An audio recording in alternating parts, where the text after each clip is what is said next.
Se wari uzi ko abenshi bahagarika bizinesi bari bagiye kugera ku ntsinzi bakamera nk'umuwapfiriye ku muryango kandi ari ufite agafunguzo mu mufuka?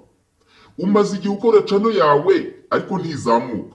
Bizinesi si hobby, bizinesi ni amahitamo, bizinesi solution, bizinesi samba burakindi. Umva nawe ukabona umuntu yafashe video ari mu mwijima wagira ngo ari mu isafuriya, nako wagira ngo mikoro ye ni isafuriya, we wagira ngo yayifatiye mu isanduku. Undi agafata video background wagira ngo ni imyenda imanitse mu isafuriya, nako ni imyenda iri mu ikarayi. Ukafite cano ariko igahora icecetse nk'abanyerondo b'ijoro. Se wari uzi ko benshi bahagarika bizinesi bari bagiye kugera ku ntsinzi bakamera nk'uwapfiriye ku muryango kandi ufite agafunguzo mu mufuka? Nta handi ni kuri Shishoza TV1 uzakora ibisubizo bya business yari yose. Kurikira amasomo ya YouTube, kurikira ibiganiro bikwigisha business, umenye aho business yungukira, umenye aho business ihombera, byose kuri Shishoza TV1. Muhawe ikaze mwe mwese mukurikira Shishoza TV1. Niba uri mu YouTuber ufite subscribers 12, harimo mama wawe, murumuna wawe, umugore wawe na phone yawe ya kabiri n'inshuti ebyiri zawe za hafi. Karibu sana. Abantu benshi batangira YouTube bavuga bati nzajya postinga video ebyiri, ngira umudugudu, ntunge inzu, ntunge n'imodoka nziza. Icyumweru cya mbere ugatangurwa, icyumweru cya kabiri ukagira views 17 gusa, icyumweru cya gatatu ugatangira kuvuga ko YouTube hari abititaho. Uyu munsi ndavuga impamvu 20 zituma aba YouTubers bananirwa bakabivamo. Harimo izo uraseka nyuma ya video ukavuga uti nishimiye no kuba nakurikiye video nkayirangiza. Ese uri mu YouTuber cyangwa mu content creator watangiye YouTube ufite inzozi zo kuba umukire no kubona amafaranga n'ibindi, ariko ukabona ibintu bitagenda uko wabitekerezaga. Muri iyi video mbisubiremo neza, turavuga impamvu 20 zikomeye aba YouTubers benshi zituma bananirwa gukomeza business bigatuma bavamo burundu. Si ugushinja YouTube, si ugushinja algoritme, ni ukuri kutavugwa, abantu benshi bakabivamo bicecekeye. Muri iyi video turabivuga mu buryo busekeje, uraseka rwose uturika imbavu. Reka mbabwire muri make ibyo turi buvugeho.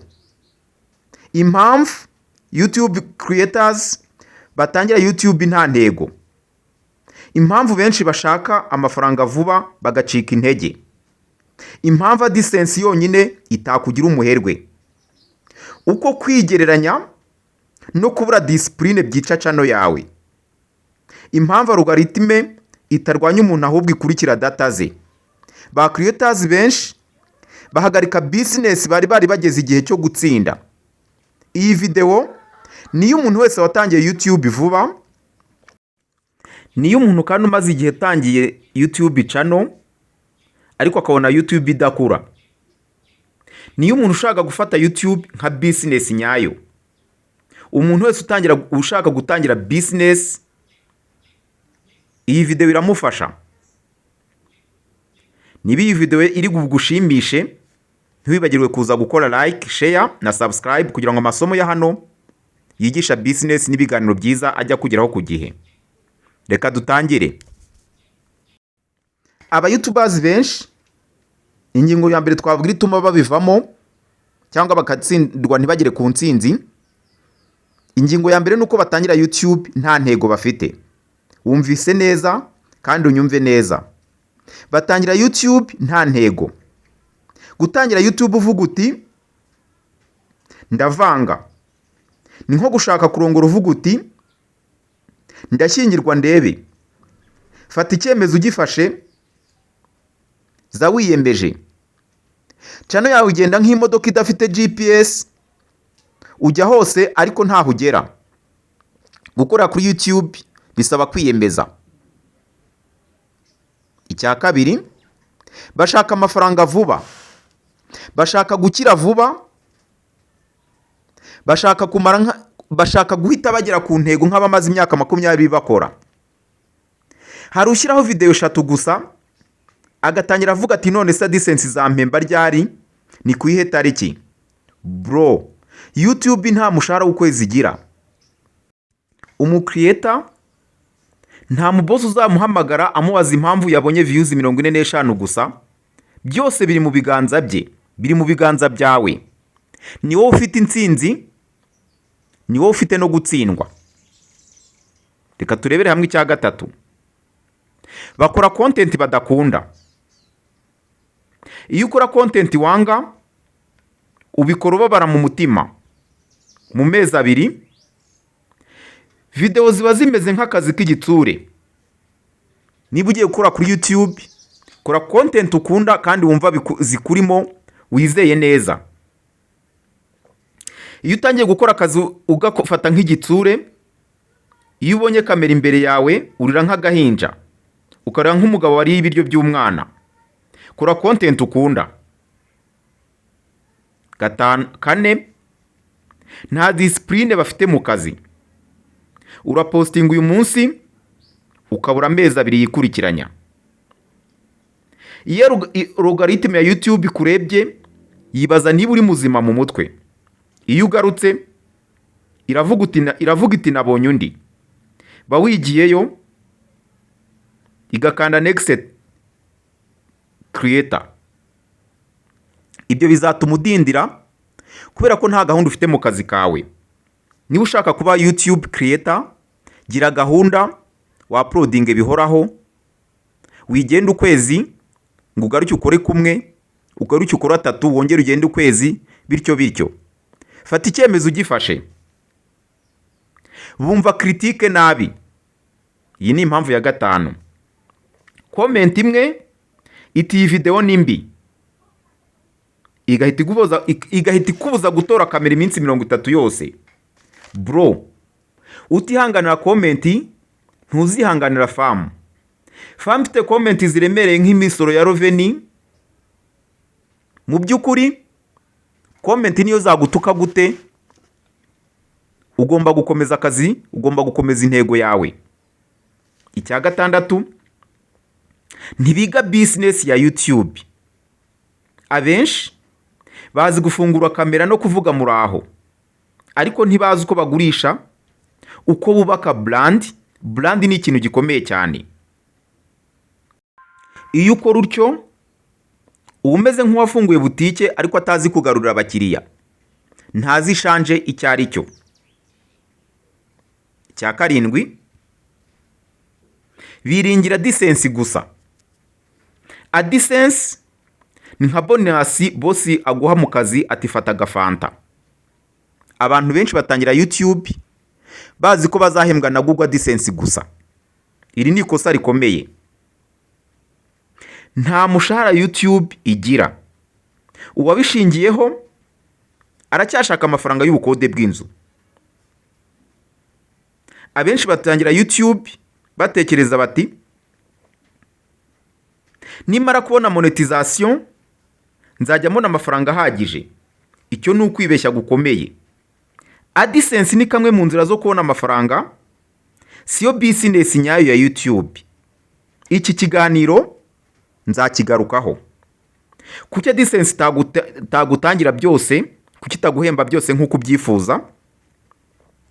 AdSense igengwa n'ibintu utabasha kugenzura. Amafaranga ubona aterwa n'igihugu abareba barimo, ubwoko bwa ad zanyuze muri video zawe, igihe bareba video zawe, watch time, advertise budget. Izi ngingo tuzasobanura neza muri video zacu zitaha. Kandi wibuke ko izi zose nta bushobozi ufite bwo kuzigenzura. Views nyinshi ntizingana n'amafaranga wabonye. Ibu ugomba kubimenya ugitangira YouTube. Video ifite ibihumbi 100 by'aba views ishobora kuguhemba umushahara w'ibihumbi 10 cyangwa se ikaguhemba umushahara w'ibihumbi 150. Aba YouTubers creators babizi neza. bitewe n'aho views zaturutse, bitewe n'umwanya bamaze. Ibi byose biri mu bizamura amafaranga uzabona. Muri make, inyungu ya business ya YouTube uyiteganya mu buryo bukurikira: AdSense yibare nka bonus, YouTube marketing platform yibare nka marketing platform. Aha ndahatinda. Marketing platform, aha niho uzakura amafaranga menshi. Ariyo mpamvu ugomba kunoza ibintu byawe kugira ngo bigire icyanga abantu babasha kukwamamarizamo. Nugira content ikoze neza, ukagira consistency, ugatindaho, abantu bakakugiramo icyizere, aha niho uzazamurira ibikorwa byawe. Ahandi ugomba kubara amafaranga ya YouTube ni muri business, product cyangwa muri services zawe. Niba utanga training, abantu bakagukurikira, bazaguhamagara uba training. Niba hari izibindi ucuruza, bazakugura kuko bazaba bakumenye kuri brand yawe. Urugero, Scovia acuruza imyenda, ariko nta muntu n'umwe utabizi. Birahagije no kugura umwenda iwe gusa kubera ko uzi iryo zina, nujya kugura umwenda ntuzabyibagirwa. Hari ingero nyinshi. Niba ufite views, uri mugari, ufite audience, amafaranga ava hanze ya AdSense niyo azagutunga, niyo azaguteza imbere. Muri make, gushingira kuri AdSense ni nko kuvuga uti nzarya, ariko nzarya ari uko imvura iguye. Ishobora kugwa, ishobora no kutagwa. Ibi rero binaniza abantu benshi ba YouTubers creator kubera ko baba batabizi mu ntangiro zo gutangira business ya YouTube. Wumvise neza? Nkwibutsa ko niba ari ubwa mbere ugeze aha, ntiwibagirwe gukora like, share na subscribe kugira ngo amasomo yacu ajya kugeraho ku gihe. Ni amasomo ya business zinyuranye n'ibindi biganiro byiza bityaza ubwenge. Wascrollinga ukareba ibiganiro byahise. Wumvise neza? Reka turebere hamwe ingingo ya 8. Bagereranya urugendo rwabo n'abandi. Ureba channel y'abandi ukavuga uti yaragafashe. Ukareba Mutesi Scovia, ukareba Dashimu, ukareba Rocky, ukareba Sabe wa Isimbi n'abandi ntarondoye. Ukibagirwa imyaka bamaze bakora, niyo bamaze badafite aba views. Uri mu ntangiro, nibwo ugitangira, ariko wamaze kwiheba. Numara imyaka bamaze, uzabone kwigereranya nabo. Icya 9, batinya guhindura strategy. Ukaba ufite content idakora, ariko ugakomeza kuyipostinga ngo abantu bazamenyera. Oya, abantu ntibamenyera ibiryo bitaryoshye. Baha ibiryo biryoshye, bazabimenyera vuba kandi bazabikunda. Icya 10, bacika intege vuba. Abenshi barekeraho bari hafi gutsinda, bapfiriye ku muryango wo kwinjira kandi aribo bafite agafunguzo. Ufite agafunguzo mu mufuka, ugeze ku muryango ariko utsinzwe wari ugiye kwinjira. Niba waratsindiwe aha, ufata icyemezo. Ingingo ya 11, batinya kuvuga ukuri. Bashaka gukundwa na bose. Creator utagira opinion ye ameze nk'icyayi kitagira isukari. Nta muntu ukinywa kiretse arwaye. Cya 12, bafata YouTube nka hobby. YouTube isaho gukinira, saho kwishimishiriza. Nababwiye ko business atari hobby. Iyo ufata YouTube nka hobby, nayo izagufata nka joke. Urajokinga nyine, nturi muri business. Audience abakumva bagutegereje nk'amakuru ya saa 2, wowe ukamara ibyumweru 1, 2, ukwezi nta video n'imwe urongera kubaha. Uzamenye ko iyo umuntu agutegereje akakubura, ararambirwa kandi abivamo. Cya 13, kumva ko ubizi, kuba ibintu byose ni ego. ntukeneye kwiyungura ubumenyi muri business ya YouTube. Kwibwira ko uzi bihagije, kwanga kwigira ku bandi, kutemera amakosa yawe, kutumva feedback y'abakureba, kuvuga uti niko ndi, ubirebe cyangwa ubireke, utabireba byihorere. Ugasanga kwiyemera kwawe kuri YouTube, thumbnail zawe zidakurura abakiriya, title cyangwa se imitwe wahaye ibiganiro idasobanutse, rotation ikamanuka ikabijya hasi, udufreshe tukareba hasi, ariko uti sinifuza guta umwanya niga, ndabizi. Audience ikakubwira iti ijwi ntiryumvikana, video zawe ni ndende cyane, uravuga byinshi bidukereza, n'ibindi, nawe uti nta kintu bazi. Audience iragenda bucece kugeza ubwo usigara wiganiza, ukauploadinga ukaniyumva. Muri make, analytics audience igomba kukwigisha. Hari byinshi muri iyi video mutazi, tuzakomeza kubigana mu biganiro by'ubutaha, tuzabasobanurira, mutwandikire muri comment, mutubwire ko izi ngingo mwagiye muhura nazo, mutubaze amasomo mwifuza kumenya muri business. Turi hano kubera mwebwe, twiteguye kubafasha by'umwihariko muri business za YouTube. Kutumvira audience nko kuvuga ko udashaka GPS, ngo uzabaza, ngo uzayoboza, bikarangira uyobye. Muri make, niwibwira ko warangije kwiga byose kuri YouTube, yizakubabaza kuko izakwigisha mu burakari bukabije, izakwigisha mu buryo bubabaza cyane. Ntuzifuze gufata amasomo ya YouTube kugeza ku rwego ikubabaje. Turebere hamwe icya 14. Ntibashora muri bo ubwabo, bashaka uburyohe bwa Benz Mercedes badafite bije ya moto, bafite bije y'igare. Bagashaka views nyinshi nka Mr Beast, nka Rocky, nka Scovia. Ntibareba abakozi n'ibikoresho Scovia afite, ntibashaka kugura kamera, ntibashaka kwiga editing zigezweho, ntibashaka kugura mikoro, n'ibindi. Tekereza umuntu uvuga uti ndashaka kuba YouTuber ukomeye, ariko yajya gufata video akayifatira mu cyumba kijimye nk'aho ari mu isanduku. Ugasanga ijwi rye rimeze nk'uri mu isafuriya cyangwa riri mu kibindi. Ugasanga background igaragara mu mashusho imeze imyenda imanitse nk'ikrayi, ariko akavuga ati YouTube ntinkunda, ibya YouTube ntiwabimenya. Oya, si YouTube, ni setup yawe. Reka turenge ingingo ya 15. Ntibumva psychology ya audience, bakora content, bavuga ibyo bishakiye, ntibashaka gusubiza ibyo audience ishaka. Iki ni ikibazo gikomeye cyane.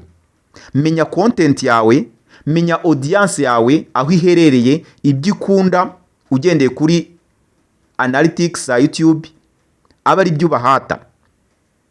Bizatuma udahomba, bizatuma ubigumamo. 16. Batinya selling cyangwa se batinya gucuruza. Abenshi baragira bati sinshaka kugurisha, nshaka gufasha abantu. Waje kuri YouTube gufasha? Bamwe babikora bahisha inshuti zabo, ntibashaka kwigaragaza ko bakorera kuri YouTube, ariko barabikeneye, barabyifuza. Business utari proud yayo uzayivemo, n'ubundi ntiwayishobora. Winjiye muri YouTube ariko ntiwabitekereje neza. Niba YouTube yawe yakomeye, tinya kubwira abantu bamamaze, witegereza ko bazizana. Menya ko kugurisha value yawe atari amakosa. Brand yawe, wibuke ko ziri mu ntego za YouTube.